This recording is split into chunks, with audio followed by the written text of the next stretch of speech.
kitchen table, where souls unshaken. I'm Jonah, and I'm here with my mother. Hi, welcome back to our kitchen table. I am Mama Z. This is my son, Jonah. How are you doing, son? I'm doing pretty good today. How are you doing, Mom? It's pretty hot. It's pretty hot. For an African girl to feel that is hot. It's certainly, it's easy for a room to get stuffy in weather like this. Yeah. But, well, anyway, we've got a topic we're here to talk about. Lately, I've been doing a lot of thinking about traditions and when they go from something beautiful to be observed and respected and a way to honor your ancestors to a self-made prison that we refuse to free ourselves from. And I've been on both sides. I've experienced plenty of both kinds of tradition. But I know Zulu culture can be a lot of that in both ways. And I want to know how that's affected you. Oh, yeah. It's the oldest culture, right? Built on traditions and family and all these things that when you grow up you learn you can't do or you're not allowed to do because whatever reason, right? That was hard for me, I think. I often think that I was born in the right family but in the wrong culture. Right family because they were liberal fighters, civil rights people, preachers of the word, things like that. But wrong culture because it puts you in a box. Like a girl's not supposed to do that. A girl's not supposed to do this. This is only for the boys. You can't play soccer. You can't do this. It's always frustrated me, right? Because in the household I grew up with, I lived with a lot of cousins, which were boys. And when their friends come and everybody's playing soccer outside. And I often didn't have nobody to play with. So the best thing to do is what? You are going to stand on a line on the side and cheer? No, I jump in there. But that's not just, maybe that's a simplest example of it. The most things that used to frustrate me is like a child is supposed to be seen, not to be heard. That's the first thing, right? As part of the tradition, you're a child. You don't have a say. You're supposed to sit there. And I didn't know how not to do that. I always talk back. I always answer. I always stood up for myself. And every time I got a little beating, a whooping, I learned to escape it by jumping steps and standing down at the bottom of the house and laughing because it became a game. But most of the things that I think I got into trouble was my mouth, because I really talk back. In a way, I don't ever thought that was rude. I just thought that I stood up for myself. But the thing is, you guys talk back. You can defend yourself. I was not at the time, right? And then there are a whole lot of things. That's just a smallest example. There are a whole lot of other things that are kind of built in, right? That I expected you to do or not to do. Okay, here's one. You're a girl, so you're gonna, cook. First of all, you're gonna cook, and you're cooking for everybody. And if we're the same age with my male cousin, he's only expected to do some of the things maybe outside of the house. Could be we grew up in a farm. It could be, you let the cows out and, they go to the field or, other things. But for a girl, you're going to cook, you're going to wash the laundry, you're going to do all of these other things, basically run the household. And its expectation is, when everybody comes back, you serve. Everybody got to eat. And that extended even getting up, be the first one to get up while everybody else is sleeping, making sure you have porridge, you have to make the wood fire stove go and put a water for bath for everybody else. But you're the last one to either get cleaned up, you're going to school as well, like everybody else. You're the last one. I was the last one to take a bath, last one to eat, last one because I have to clean up and wash the dishes. Meanwhile, everybody else is running to school, so I'm late. That was never fair. I always thought that was never fair, because why am I the only one just because I'm a girl who have to serve everybody else? It felt like a Cinderella story, but it was actually how it was. And you weren't supposed to complain because that's just how it was. And it wasn't so much of like, I'm oppressed, it was just the way it was. For me, though, it felt super unfair. It's like, why is this, a thing? And it's so normal that nobody will complain, right? As a matter of fact, if you are seen complaining, it's like, what's wrong with you? Don't you understand? This is how it is. So those are just simple little examples that were frustrating for me when I was growing up, because I wanted to be like, one of the guys and participate. And that kind of went all the way up, and you could see this within the societies. You could see this within the church. You could see this within the families, right? Some things are just expected for boys and some things are just expected for girls. And it used to frustrate me. It's like, why can't we distribute work equally? Our responsibilities equally. It shouldn't be this is for girls, And I admire families who are raising both girls and boys in the same way. Like, you got to learn to cook as a boy or girl. You got to learn how to clean your room or in the house as a boy or girl. Because these are skills you yourself you're going to need at some point before you go somewhere and get married and find a wife to do that for you. Because that's an expectation also, right? But before you get all of these things, you're still going to learn how to cook, to wash your clothes and all of this. As a result, some of my uncles, even today, because they were raised like that, just don't know how to do all of these things. If they're left alone, they could almost starve. And they could go to the kitchen and eat and make something to eat. But they weren't raised like that. There was always sisters, right? For them to cook for them, to wash for them. So all of these things. It's so funny to watch today, to watch them sitting there, like, oh my God, they're so helpless. And you feel sorry, you want to help them, because it's like they weren't taught that. Because they weren't supposed to be doing these things. They were boys, you see. So I don't know. These are just smallest examples. Of course, these can escalate to bigger scales of other things that becomes misgony when you get to the culture of the country or the tribe. I'll put it that way. But I will leave it on that for now. For you grew up different. You didn't have none of that, I think. Nah, that's not quite true. Not at home, at least. We didn't. That's not true either. Oh, no. Certainly. What would it be that... Well, certainly as I grew, you guys got it together. But I remember early on, it was, now that I'm looking back on it, I realized you were still learning how to not be your own parents, both of you. Mm-hmm. So all the time I'd for example, I'd do something. There'd be some miscommunication, or I just wouldn't understand there was a rule that I broke, something like that, right? And so I would begin to explain myself. And immediately, that would be talking back. And I realize now how that was interpreted as talking back. But at the time, I didn't even know what talking back meant. I was like, what are you even accusing me of? I don't know what that means. It was always assumed to come from a place of disrespect.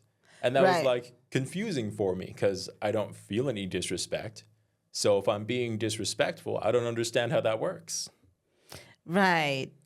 That's interesting because I was accused of that a lot when I was growing up. So it's interesting that I would do the same to you and see exactly the same thing, that you were disrespecting me. That's interesting. I certainly was a little bit too ready to insist that I'd done nothing wrong sometimes. But there were instances like that. Or also think about, like you were saying, like gender norms, right? Mm. I'd hear all the time Dad say stuff like, man up, be a man. Oh, I hated that. It's like, what are you talking about? What does this have to do with that? Mm. But it's interesting because he was told that too since he was a skinny child when he was growing up. He used to get bullied for being too girly. And the thing was, he wasn't feminine at all. He was just kind of skinny and didn't didn't like to be all dominant and Yeah, he tough. was skinny. Yeah, he was skinny. So then He just didn't care about those he got things. bullied for so that. he got bullied for it. Yeah. Oh man. That's the weird part, I think, because you'll hear all the time from Americans, older Americans. You'll hear all the time people say stuff like, "The men of this generation aren't as masculine as the men from the last generation." What does that even mean? First of all, the men from the last generation were wearing silk hoses and gartering. You better believe. And makeup. And makeup. They were powdering their Overdone face. hair and lipstick. And the lipstick, the tights. Well, we have one who still wear an eyeliner in the White House. Can you believe it? Oh, Lord have mercy. All this talk about manliness. Yeah. And here he's got a several-hour morning routine. With makeup. Still looks terrible. But oh, Lord. so much arbitrary pressure to be a certain way because you were born as a certain thing. What are you even talking about? So what does that has to do with? Because I feel like there's two different things. Somebody telling you man up with traditions. Does that mean that the traditions give us a guidance of what is masculine and what is feminine? What is this? Thing about gender, right? Is they categorize differently. There's your sex, what you were born as, male, female, or any of the number of things in between that you could be born as. But most people are male or female. That one's genetic. You can't do anything about that one. And then there's gender, subjective, man, woman, anything else in between. That part, man and woman, that one's made up. They say It's not tradition. man wears a suit and a tie and pants, never a dress. You go back, 200 years, there's men wearing skirts and dresses and tights. Tights. You ever seen the movie Men in Tights? They're wearing tights, man, all over the English, British colonies, and with collars and bow ties and all kinds of stuff. Exactly. Or woman. Woman wears makeup. Woman shaves legs, arms. Woman wears dresses only. Stays at home, does all the cooking and the cleaning. Walk barefoot, pregnant. Walks barefoot, pregnant. Frolics in fields. Sits around and looks pretty and doesn't say all that much. That one's also made up. These things that people say are, this is the natural way to do it. This is how we've been for all of humanity. Most of that stuff's like maybe 300 years old at most. Stuff people say is a new trend. It wasn't like this when I was a kid. Like gay people becoming prominent in media. That's been around for millennia, as long as we have. That's the funny thing about learning history. One of the first realizations you make is if someone's complaining about this new thing that's going to die out eventually, it's probably as old as we are. And if someone's telling you that this is the way it always has been, this is the only natural way for it to be, it's maybe 500 years old, and that's really pushing it. It's almost funny if you remove yourself, seeing how tightly we cling to these things. But at the same time, it's not funny because these things do real harm. For example, that gender role part, most Americans, most conservative Americans are absolutely obsessed with it.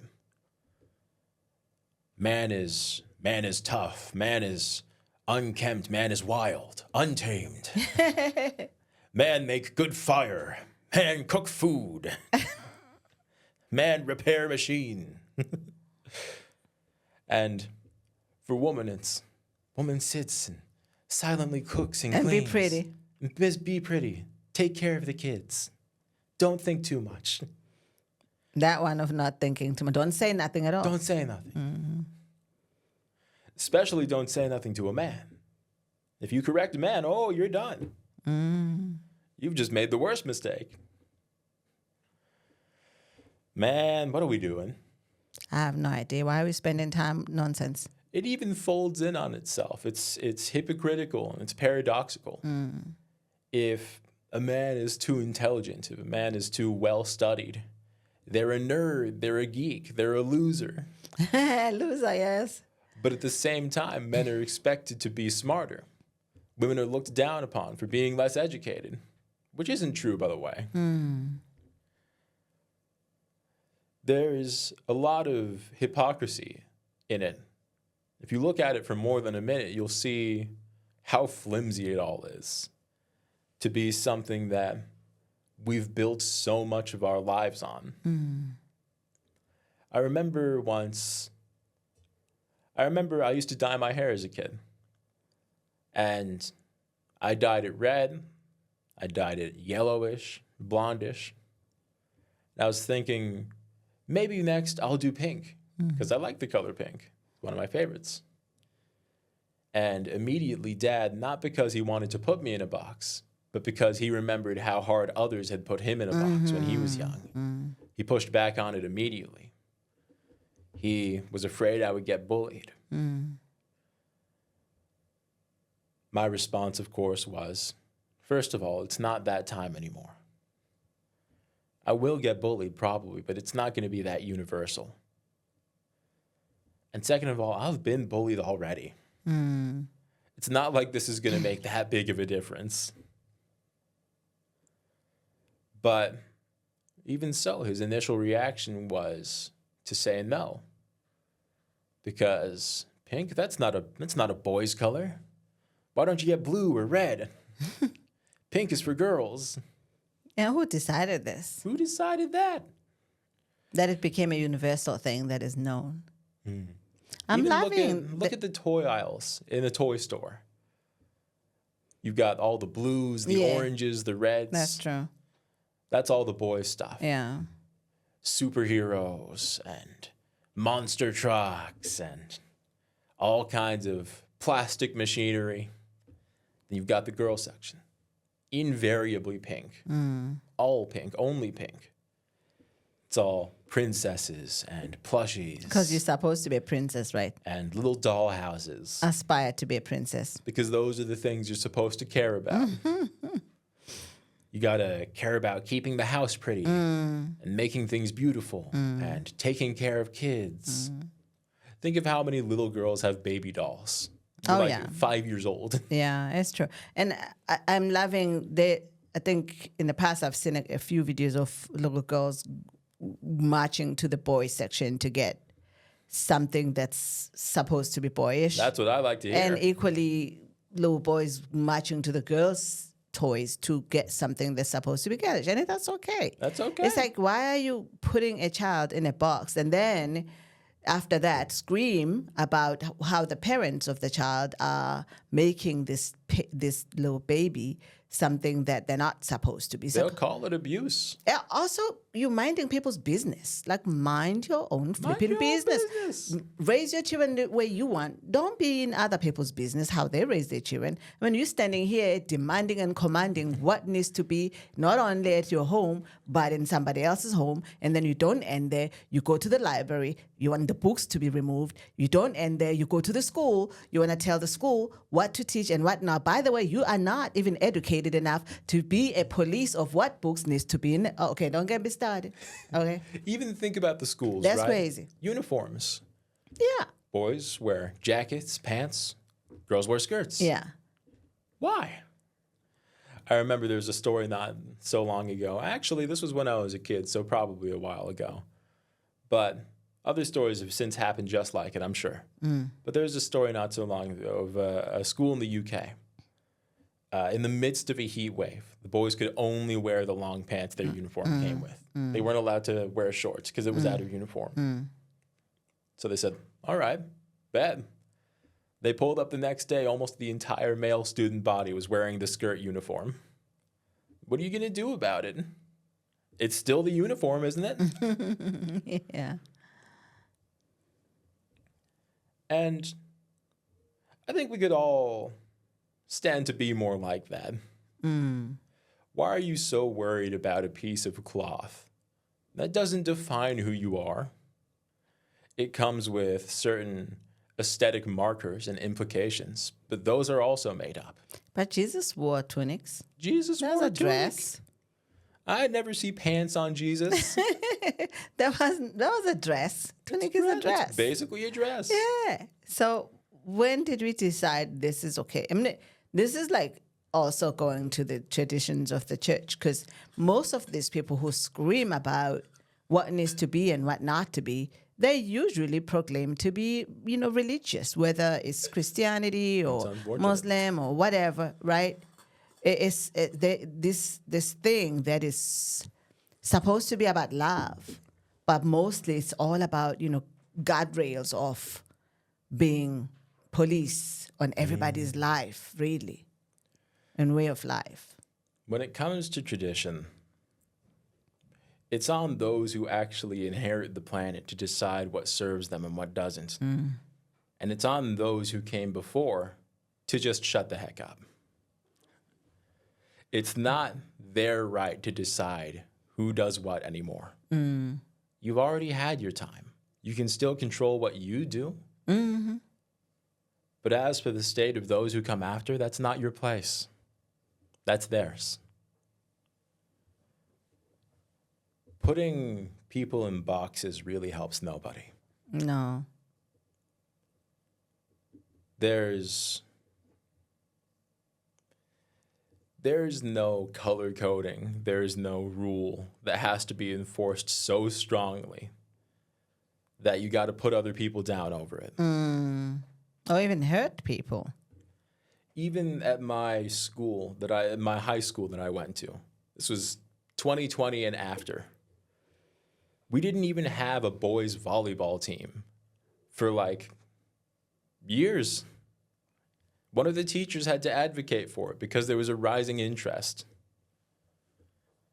And part of it does come down to the numbers of players that are actually interested, sure.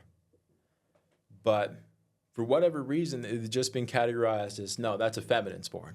Oh, really? You're a boy, you want to play sports? Go play football. What are you doing? What are you talking about? And that's absurd.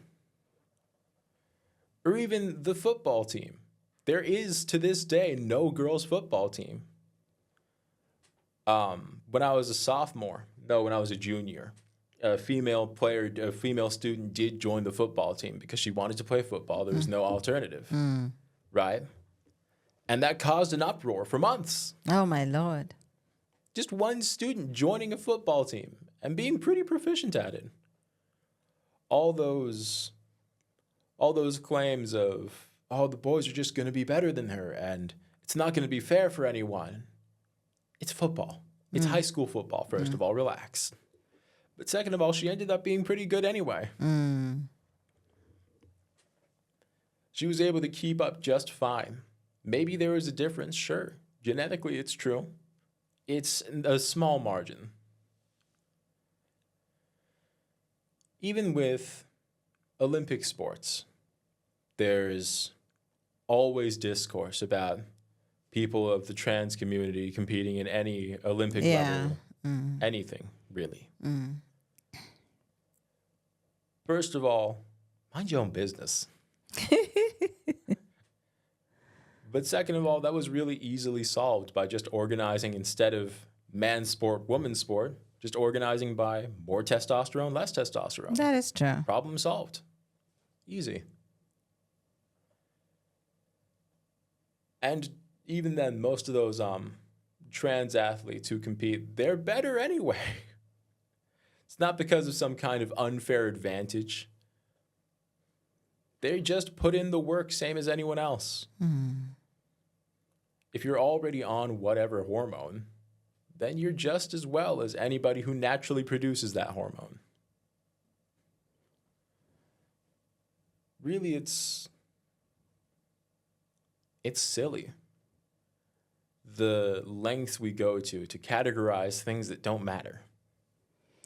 It extends beyond gender, but gender is the easy example. It's the common one. It's the one every culture has something about. That's true. That's true. Who make these rules? Then, of course, we're gonna go to who's enforcing it today. Whatever it is, let's go back to America right now. Let's talk about that. What's happening? Well, let's think about blue versus pink, boy versus girl. That's an easy one. That was a product of the toy market industry, the toy industry. Make things easily categorized, make things obvious from a distance. Oh, is it pink? Well, that's for the girls. Oh, is it blue? Well, that's for the boys. Makes it easier to sell that way. That didn't really exist before then. I'd like to see an example of Renaissance, the Renaissance painting where all the boys are only wearing blue and all the women are only wearing pink. You think Leonardo da Vinci would have done that? No, of course not. Or even just wearing a lot of colors in general. Sometimes muted drab colors are assigned as like a masculine thing. But again, go back to the Renaissance. People wore all kinds of colors. Yeah. It was a signifier of partly of wealth and status, but also partly of good humor, fun nature. Think about that. I mean, frankly, that stupid little outfit Shakespeare used to wear. Aww. Right? And that was seen as like, if you could wear an outfit like that, you made it. That was like a finely tailored 3-piece suit by today's standards. Or even the founding fathers, the rolled up pants and the frocks and the little silk hosen, the little buckle on the shoes. Of course. The powdered wig. The largest buckle. Don't even get me started on the powder wig. Oh, Lord. These things, in America especially, a lot of it's the work of corporatization. Think about why women are expected to shave their bodies. It's because when men went off to war, World War I, World War II, the razor companies were out of a market. There was nobody to sell to. So they turned to the women. Said, hey, you're only clean and attractive if you shave your legs and your armpits and your arms. So they found a new market to sell razors to. And we're still doing today. We're still tripping about it today. That was a movement at some point. I don't know if it was a hippie times where women decided not to shave. And they would raise their arms, they'd be like all this hair. It's like, ugh. The hippie times are a great example of the rejection of useless traditions. Even today, that's still what the movement is about. In America, you're expected to be productive. You're expected to be directly useful. If your existence isn't furthering along the country somehow, then what are you doing? Well, first of all, the purpose of a country is to further along the people, not the other way around. But secondly, it would be over really stupid things too. Like, there was a time in America, if you were a man, you had hair anywhere past here. If you were in the wrong part of the country, someone would try to grab you and shave your head. Can you imagine? That's just cruel and unusual. You were supposed to have short hair, buzz cut or a close crop, maybe a swept back if you had a little bit of extra style. But if you had hair any longer than that, that was a problem. You were some kind of hippie. You were some kind of layabout. What kind of slob are you? Or even think about the use of cannabis. That's been around with us for a long time. Shakespeare used cannabis. It's part of what made his writing so interesting. I didn't know that. In his garden, in his home. There were traces of it found. And there were traces of it on his smoking pipe. He smoked weed. But there was a time in America where you were a dope. You were a loser. You were a lazy. You were a hippie. Or even moving to more relevant times in the 2000s and the 90s, it was criminalized. And then it was made popular in certain minority communities to make just existing as a minority easily criminalizable. Reagan was a problem. A man spent his whole existence trying to make black lives miserable. But even that racism of his came from useless traditions.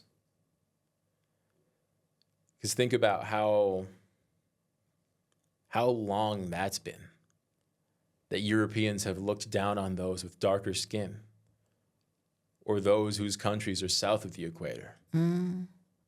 Even north-south, that's made up.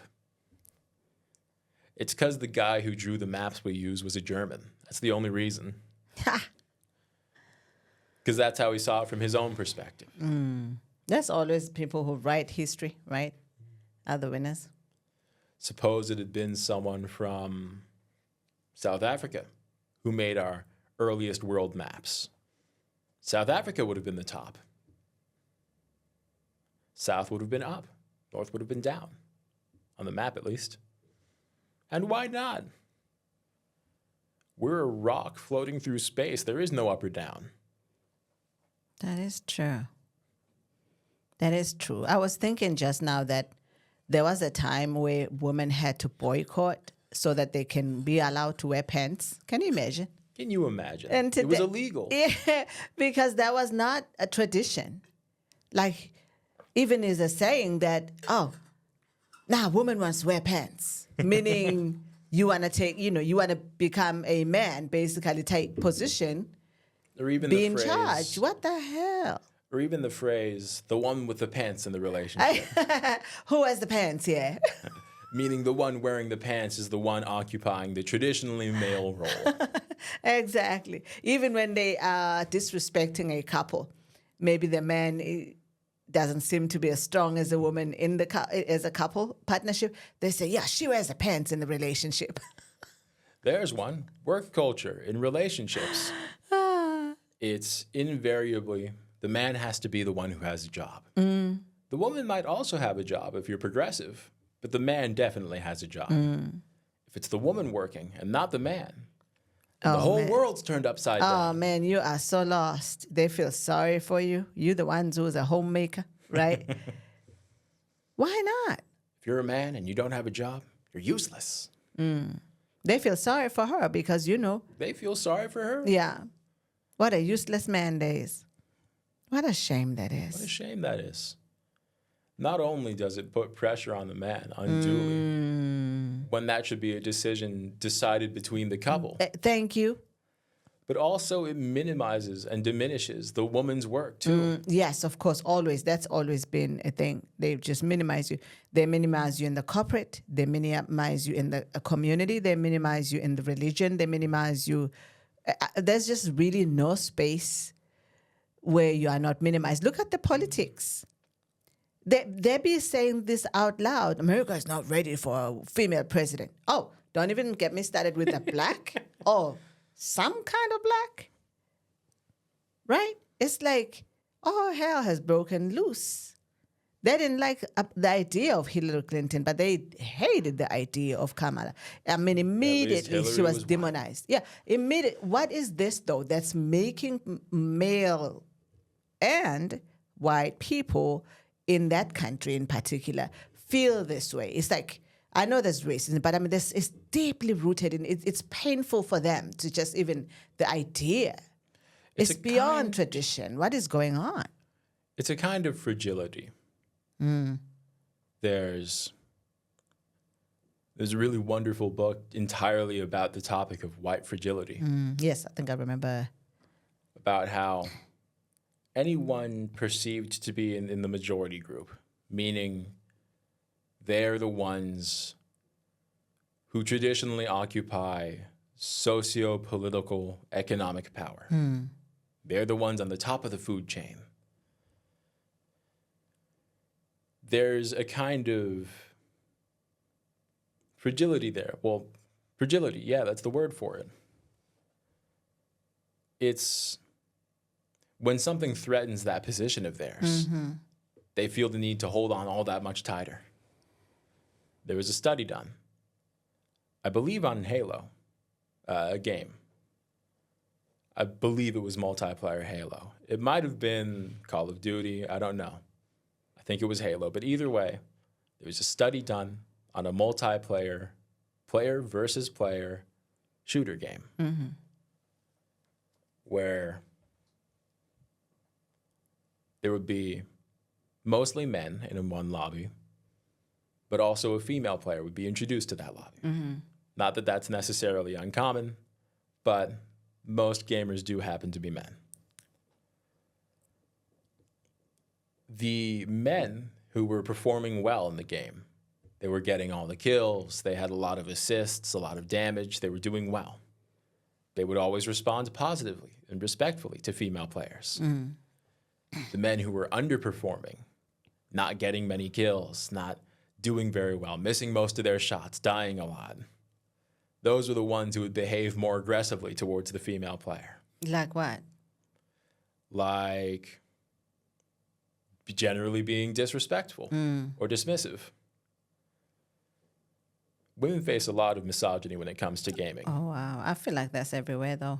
But what was interesting was it was predominantly the underperforming males, the ones who felt their position could be threatened in the hierarchy. The only way It was those who lashed out at the women. the only way they win is if they put someone down. Exactly. It was those who feared that a female player might be better at the game than them that were more aggressive towards them. Can you imagine? So often when it comes time to look at why are people like this? Why Yeah. are they so hateful? Yeah. A lot of it has to do with perceived underperformance. They feel their position is shaky. They feel it could be overtaken. So they hold on to it with white knuckles. And those, you can see, the Charlie Kirk group followers, they're all about. Or that loser Andrew Tate. Oh, ugh. Ugh. Right? Alleged human trafficking enthusiast. And then those are the worst human beings, and Truly. that they are the ones who spread most hate and misogyny about what woman and a girl child can do and cannot do. They only see women as objects or accessories. Ugh. At the absolute best prizes. Man, that's why when I was growing up, I beat the hell out of them. Those You kind. should've. It's the only way I could deal with it. You better not come on my face with that nonsense. I'm going to beat you up. As much as violence isn't the answer, you were right for that one. Of course. You were valid for that, The though. violence wasn't accepted, but I had to prove that just because you're a boy doesn't mean you have to come to me and disrespect me because I'm a girl. I'm going to show you what that means. Exactly. You better be crawling back to your mama. Them's fighting words. Sorry, y'all, but I fixed ya. It's like, what are you talking about? Like, for example, Andrew Tate and some jerk called Nick Fuentes, I think, Oh, yeah. announced not so long ago that they're going to be putting together a war room, they called it, with a strict no women allowed policy. Of course. Who wants to be in that room anyway? The top comments were all such like, dude, just go to a gay bar at that point. I love that. Can you imagine? No women allowed. It's kind of like this never grew. They didn't never grow grew up. up. Because I remember when we were young, the kids at the When you were playground, they'd be like, kids. oh, only boys can come here. That kind. We also, as girls, would do the same thing. Only girls can come here when you like build a little thing and your private thing. But it's a game as kids, right? And it's When not. you're kids, it's a You're game. not hating on each other. You're just like being exclusive. Exactly. But obviously they didn't grow up because they're taking it to the next level. And it's not necessarily tradition. This is just basically being a loser. It's being a loser. These people act like they didn't come from mothers. That's the part that gets me. Don't you have sisters? Don't you have sisters? What about your mom? Don't you have wives? What? Don't you have daughters? Exactly. Do you want them to be looked down upon? Do you want them to be stripped all the rights, including voting rights, which they're trying to deal with right now?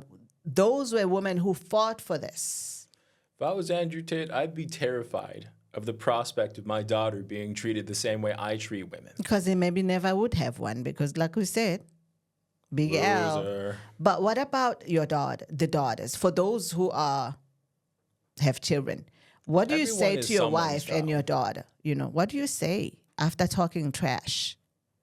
It's like, what exactly? Saying on How do you go and face them after that you're without like, feeling a women little shouldn't embarrassed? vote. And there was a pastor just recently who talked about there's nothing special about giving birth for women. It's like you don't need an IQ. I don't know the words exactly, but something of that nature. A pastor. And I thought to myself, look at Jesus, how he treated his mom. Such dignity and respect. And those who were around him, female and male, both. Even the Bible says God created male and female into what? His own perfect image. He never said. You never said he created male into his perfect image. And then female was a variation of that. No, he said they were both in his own image.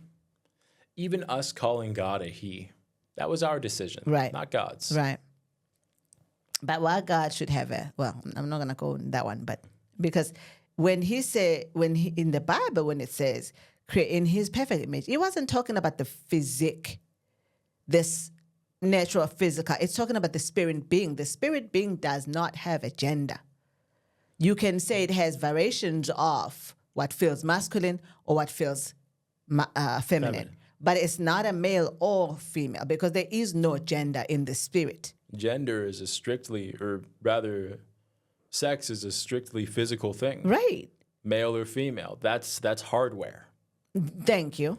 So then why are we taking this and putting Why it would a back? soul be male or female? Why are we taking this and putting it back to God? And so all these boxes and traditions we created, not only we create them to box people, to oppress people, to infringe people of their rights, to take away and strip away what you could possibly do or allow to do so that it's only one club, Not only we did that, but also we decided what to think of about God, what to call him about God, all of these things so that it fits your creation, that everybody else who doesn't fit in this is now either needs to be thrown away or locked out or I don't know.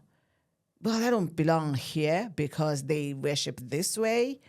Having said that, it's not only reserved to one particular religion, these traditions, they expand because you can find them in the Middle East. You can find them in the East. You can find them in Asia. You can find them in Africa. You can find them in Africa. You can find them in the West because we keep thinking the democracy, which gives all these rights to people, is only secluded to the West. They're the ones who bring this to those who are, need to be enlightened. Need to be enlightened. Yeah, need to be educated. At the same time, we are such oppressors in that realm of democracy. So, but these things that are traditions even impose on the democracy. I liked what you said when you mentioned even Jesus was kind to his mother. In the Bible, he often calls her woman. By a modern context, that's an insult. Right. But in the time of Jesus, that was an acknowledgement. It meant more like, dear woman. He was acknowledging her as a person, as a woman. He was highlighting her humanity, not stripping her of it. Right. He wasn't being disrespectful to his mom. It was a term of both endearment and respect. Yeah, it's kind of like how I used to call my little class friends baby. It's like how you would call your students friends. Yeah, friends and baby. Like they're 9 years old, and one 8-year-old said, "I'm not your baby." I said, "Oh, child, this is a sign of endearment. It's because I love you. That's why I say baby."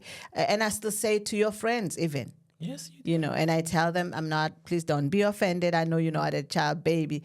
But for me, it's like I lived in the South. Everybody's That's a term of love. It's a term of love. And they say, you hear this from man to man, even on the street. How you doing, baby? It's true. It's beautiful. It's beautiful. Hey, baby, what's going on? Yeah, exactly. So it's the same thing as Jesus saying, woman. Exactly. There was the times, right? There was the times. Jesus wasn't going, "What do you want, woman?" He was going, "What is it, dear woman? Right. Tell me what your problem is." Yeah. Woman, don't you know that it's not my time? You know, Exactly. something like that. Not like, woman, don't come here. It's male only. Oh, man. We watched something, the work culture in Japan. Oof. Even first of all, just the social culture. All of it is informed by tradition, but little of it serves a positive purpose. Much of it does, but not most of it. Rather, that tradition serves to distance, to create walls. There is a tradition of respect, of cohabitation, of cooperation. That's the beautiful side of Japan. But there's also a tradition of distance, of coldness. It's an unusual or even an offensive thing to be overfamiliar with even people you love. You wouldn't even call your own closest friends by their first name. Oh, wow. I didn't know that. You'd use their family name. Everything exists to put up a barrier between you and another person. You can't be too forward. Even calling someone you like your friend too soon, that's being too forward. Wow. I'd be in trouble. It's like, this is true of America as well, but it's much more true in Japan. I'm a very affectionate person. Men aren't really supposed to be affectionate by tradition. Not by the modern tradition. I tell my friends I love them all the time. I do things constantly to show that I care about them. Yeah. But that's not how you're supposed to be a man in these cultures. You're even so much as hugging your friend. That's like, what are you doing? What are you, gay? What are you doing? Get off me, dude.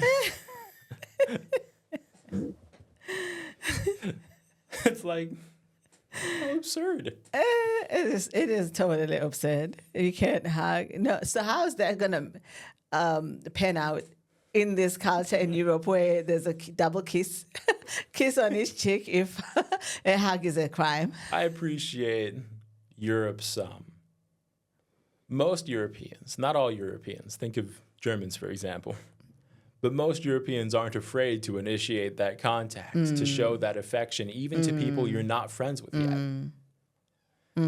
Yeah. But Maoins, they put the forehead and the nose as a sign of greeting and a sign of respect. I don't really know the details, but I've seen a lot. Or even just the Zulu word for hello. Sawubona. Right. That doesn't mean hello. That means I see you. Right. I see you. Exactly. Yeah. Or think about, here's a good example of people we consider to be hypermasculine, the Vikings. Yeah. Really just Norse warriors who went raiding. That's what Viking means. There was a much broader Norse culture than just Vikings who were, again, just Norse pirates, basically. But they would embrace each other constantly. They would bathe together. They would braid each other's hair. They would grasp each other's faces as a way of saying, hello, I care about you. Right. And the Greeks bathed together. And the Greeks. Butt naked. One of the decidedly gayest cultures. Not because of anything they did necessarily, but it genuinely, to be homosexual was a prominent thing in that culture, in the ancient Greek world. Even the Roman world, same thing. And that was okay. There was even a male Roman emperor who strictly used female emperor pronouns. Where, for example, in English, if we would call an emperor my lord, he would prefer to be called my lady. Oh, I didn't know that. Things like that.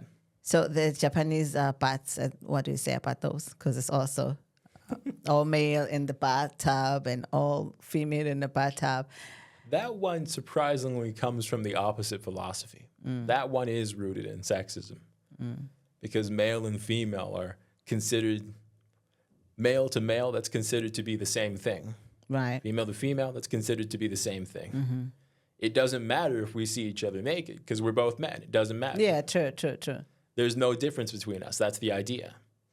But I like that, though, because it for the West, since now you can't come too close to any male that you are male, also all naked in a bathtub, because that means something else. And this is a natural thing. It's like, you know. It's true. In that regard, we are a lot stricter about it. Yeah. So then you see how, even though the Japanese culture is super strict in terms of how they present themselves, how they behave themselves, all of these things, but yet. And yet. When it comes to grouping people in sexuality, they don't necessarily do that. For us, it's like, oh my God, even in the locker room, you know, cover all of these things. Why are we so afraid of the body? At the same time, though, for the Japanese, that one comes from a refusal to acknowledge sexuality. To be gay is almost unthinkable in Japan. It's something that immediately gets you shunned. It's still illegal to marry in same-sex there. So they treat it almost as if it doesn't exist when it comes to infrastructure. There's no difference if a man sees a man naked because they're simply not possible to be attracted to each other. That's the idea. So as much as there seems to be more freedom there, it comes from sexism. I hear you. Before we have to go towards the closing, I want to touch on the traditions that come with religion that has become the norm so much that it's like uneven thinkable if you kind of deviate. That's where tradition gets tricky because there's a lot of it that's a good thing. Giving alms to the poor for Christians, that's a tradition. And it's a good one, undeniably. Right. Aiding in aid efforts, rebuilding efforts, undeniably a good thing. Food drives, donations to charities. But on the flip side, think of the many times Jesus clashed with the Pharisees. One time was that it was considered unclean and unholy to heal a man on the Sabbath. I remember that story, yes. And the response from Jesus was not that it's not necessarily unclean or unholy. He didn't deny that there were rules in place. But Jesus said rather that there's a level of priorities there, that they've become too obsessed with clean versus unclean, that they took it farther than intended. Traditions. They turned advisory into tradition. They turned tradition into dogma, and dogma became a prison. That is so good. None of these things, most of these things, are not inherently bad. But when taken out of moderation, when taken too far, when obsessed over, that's when it becomes a problem. Right. And because After that, they literally were ready to throw him over the cliff to kill him, because the traditional rule of the time had said if you did something which is considered work on a Sabbath, then you must be stoned or you must die. And they were ready to throw him over the cliff. And he said, not today. And think about Christianity. People often unfairly criticize Judaism for things like that. But Christianity is absolutely full of it. Think about the idea that we'll really just look at Catholicism. I love Jesus. I love God. I've got no issue with anybody because of these things, because that's what Jesus would do. But the Catholic Church is an institution, as an organization, as a thing beyond a singular person. I've got issues with that. One of the many reasons is those sorts of traditions. No homosexuality, no divorce, no this, no that. To the extent that one cannot partake in the sacrament, the communion, if they breach any of these things. The communion, the blood and the body of Jesus, these things that are designed to heal, to absolve, cannot be accessed if one has already sinned, if one is considered unclean. Can you imagine that? And to that I say, what kind of healer only treats those who are already healthy? That's right. Didn't Jesus says, I did not come, when they question him, why are you sitting down and eating with the sinners, the tax collectors? He said, I did not come here for the righteous, I came for the sinners. And it's exactly the same thing. If you're refusing me because you decided my sin is unforgivable, basically that's what that means. I have to take a class, because I remember when I was growing up, if somebody had had a baby out of wedlock, you can take communion. If somebody had divorced, you can take communion. And you have to take a class for like 6 months or whatever. Basically start to learn, to be taught how to be a Christian. And only then you get this absolution of being forgiven. Then you now are shown in front of the entire church, where you are being forgiven in front of everybody else. You're kneeling there, you admitting and reciting these things. Like to say you'll never ritual. sin. You are being shamed. You never sin again. And everybody knows, because you are young, you're looking like you're younger, maybe. Everybody knows, even those who didn't know who you were. They kind of have an idea, oh, basically, this person committed an adultery. Maybe they have a child out of wedlock. But it was always a female. Not It disproportionately targets women not too. with a person who committed sin with, right? How come it was always a female? Because they're the ones who carried the baby, not the person who created the baby with the female. Isn't that something that the church decided that was supposed to do? So basically, a male can continue to take communion, but a female can be shunned. Exactly. It's the same thing when the people of Pharisees came to him with the person who was caught with a male committing adultery. They grabbed the female, brought to him to say, he's sinned, she's sinned, shall we stone her? And he wrote down, apparently, scribbled something on the ground, and he said to them, if there's anyone amongst you who has never committed sin, go ahead and throw the first stone. And he looked down on the ground and he scribbled something. And by the time he turned back, single one of them were gone. Now, what a beautiful analogy of what Jesus had given on that. Why does the Catholic Church, not only the Catholic, but this is the Anglican, because that was Lutheran where I grew up, that's where I saw this. Really just the church in And general. it troubled me. How come it's the only female who's standing there? How come it's the only female who have to take a class? What is that? Those traditions that only shun. This preferential treatment. Even if we agree that these things are indeed sins, I don't believe that. But even if we agree that these things are objectively sins, the treatment is disproportionate. Yeah. And even if the treatment weren't disproportionate, even if it was equal to whomever did the thing, Yeah.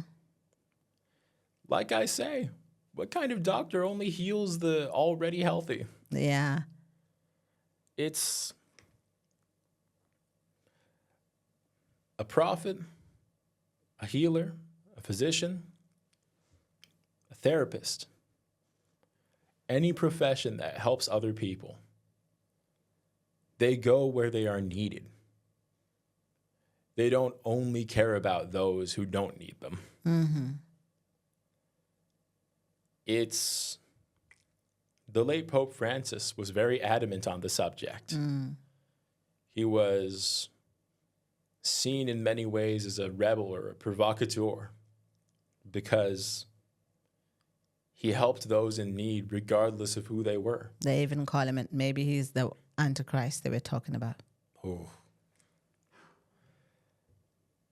Really, I've seen posts about people saying stuff like, I've tried so hard to stay Catholic, but I just can't with a pope this terrible. And at what point do you take a moment, look at what you've just said, and realize that what you've just said is, you can't be a Catholic because the head of the Catholic Church is a decent person. Are you being for real right now? That's like one of the only things Jesus cared about teaching us as Christians, to be decent. Yeah. That was his first rule. Right. I'm going to take it a little bit further and talk about other religions that have decided girls cannot go to school. I find that really deeply unfortunate. And it's really tricky with religions to refute these things because you can't just say, oh, well, that's not real. Yeah. Because you don't know. You don't know what's real. You don't know if they're wrong. You don't know if you're wrong. Even I'm sitting here as a Christian wearing a rosary, wearing this. I could be wrong. That's all right. When it comes to belief about things you can't objectively measure, it's difficult. Because how do you convince someone that they're doing something that's wrong?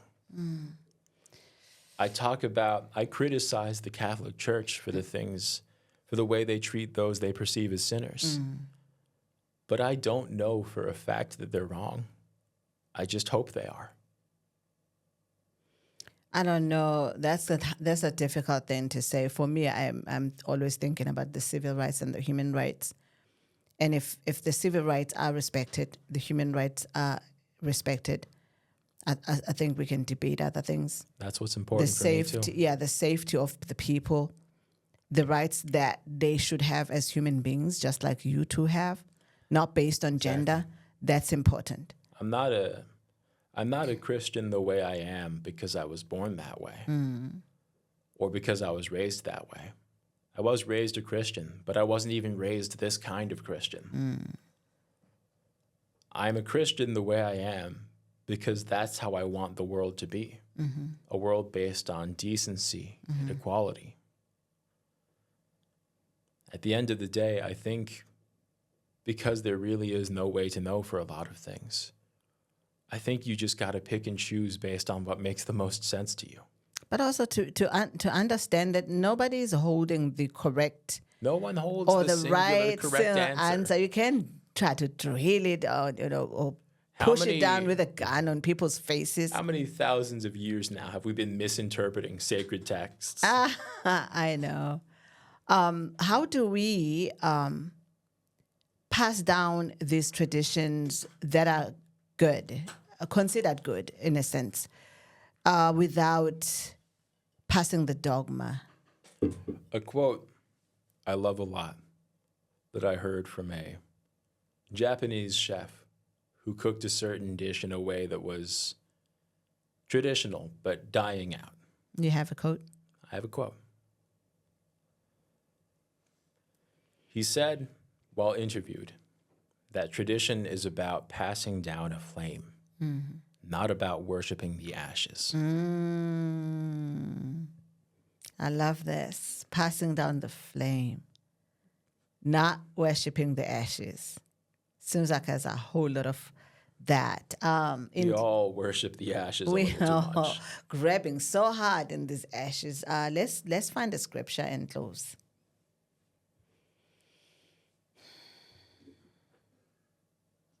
And invite everybody to pass down the flames and not worship the ashes. Even if you find it disingenuous to do so, I would understand that, but you got to focus on the good when you pass something down to another person. You got to do your best to leave out the bad.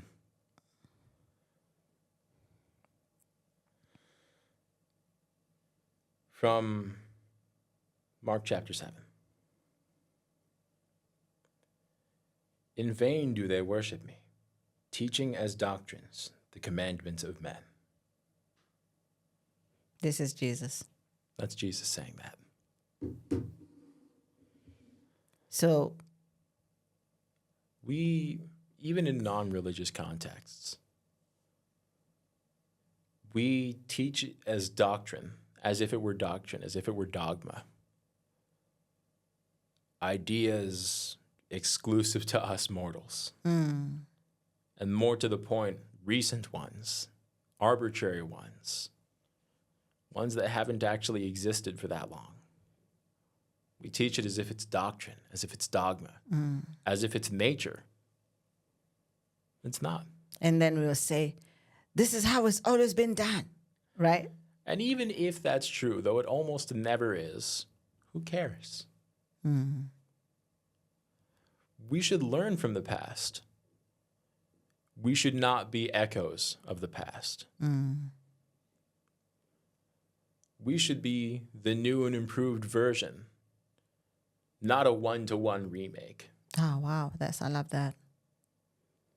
I love that so much. Let's pray. Let's pray. Father God, we are so thankful for this time to remember the tradition. There are traditions that are really good that families hold on to. Like we always meet together on Christmas time and open Christmas at 7 a.m., all of these very cute things. But there are other traditions that we really should let go. Some of them are gone already because we realize they're just not good. But some of them are coming back for some reason. We are watching live in these times when there's some people who are trying to bring back things, traditions that really don't make sense, and trying to pound them down on other people's throats and say, this is a tradition, it's always been done this way, blah, blah, blah, whatever. God, let our eyes be open so that we can see when the traditions become the ashes that we worship. Let our eyes be open so that we can see when traditions have become dogma. Let our eyes be open so that we can see when traditions have become poison that we try to hold on to, that is killing us slowly and killing our communities and killing our children because we're trying to hold on to these things that may have been good in the past, but at this time, present moment, it doesn't no longer fit the way societies have changed and evolved. Because we are evolving species. We wear clothes now. In the ages back, there were none of that. And in the ages back, there were no cell phones. But we have evolved. And we cannot longer continue to say, hey, we don't use matches because in the traditions, this is how we used to light fire. Surely, if we can accept that there were changes, that we are evolving, we can also accept that there are traditions that we no longer serves us well. So God, in this moment, I'm just praying that each one of us can look at ourselves, look at our actions, and observe each other's ideas and thoughts, and find things that are flame that to be shared and passed down to others, and instead of us holding on to ashes. We ask all of this, God, that you help us and guide us, whatever tradition, whatever religion, whatever culture that informs our thinking and behavior. We pray that it's the behavior that is rooted in love, and peace. And we ask all of this in Jesus' name we pray. Amen. Amen. Let us pass down the flames And stop worshiping ashes. and stop worshiping ashes. In that, friends, we say thank you for being with us. Thank you for those who are watching and our community as it grows. We are seeing you on all the social media platforms. We are so happy. We love you guys. Continue to be part of our community. Comment and let us know if you want us to talk about a particular specific topic. We are happy to participate. Thank you for being with me tonight, Jonah. Thank you for being with me tonight. To that, we say thank you to our friends. See you next time. See you next time.